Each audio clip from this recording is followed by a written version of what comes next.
भारत का झींगा उद्योग एक बार फिर खुद को साबित करने के लिए तैयार है। अमेरिकी राष्ट्रपति डोनाल्ड ट्रंप द्वारा लगाई गई टैरिफ ने भले ही भारतीय झींगा निर्यात के सामने चुनौती खड़ी की हो, लेकिन अब यही चुनौती एक नए अवसर में बदलती दिख रही है। भारतीय झींगा उद्योग ने साफ कर दिया कि वो किसी एक बाजार पर निर्भर नहीं रहेगा, बल्कि अपने लिए नए अवसर खोजेगा। अब तक अमेरिका भारत के झींगे का सबसे बड़ा आयातक रहा है, लेकिन अगस्त में शुल्क बढ़ने के बाद कई ऑर्डर रद्द हुए, जिससे नुकसान हुआ। इस नुकसान की भरपाई के लिए भारतीय निर्यातक चीन, वियतनाम, बेल्जियम, रूस, कनाडा, ब्रिटेन जैसे देशों में आपूर्ति बढ़ा रहे हैं। साथ ही यूरोपीय संघ, जापान और पश्चिम एशिया जैसे पारंपरिक बाजारों में भी मांग स्थिर बनी हुई है।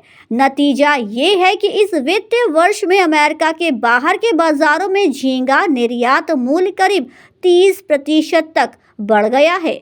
भारत लंबे समय से दुनिया का प्रमुख झींगा उत्पादक और निर्यातक रहा है।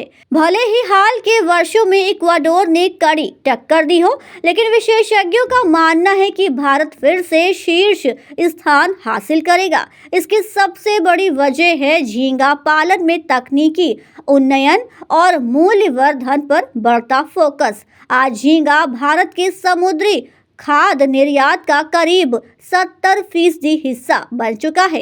इस सफलता की कहानी में वर्ना में यानी व्हाइट लेग झींगा की अहम भूमिका है। ये किस्म रोगों के प्रति अधिक प्रतिरोधी है, कम चारा खपत करती है और निर्यात बाजार में बेहतर कीमत दिलाती है। यही कारण है कि आज देश के कुल झींगा उत्पादन का लगभग 2/3 हिस्सा वर्ना में का है। इसके साथ ही नई तकनीकों ने झींगा पालन को पूरी तरह बदल दिया है। चेन्नई के central institute of British water aquaculture द्वारा विकसित AI और IoT आधारित अति गहन झींगा पालन प्रणाली इसकी मिसाल है, जिससे कम जगह में ज्यादा उत्पादन संभव हो रहा है। इससे गुणवत्ता बेहतर हुई है और निर्यात की संभावनाएं भी बढ़ी हैं।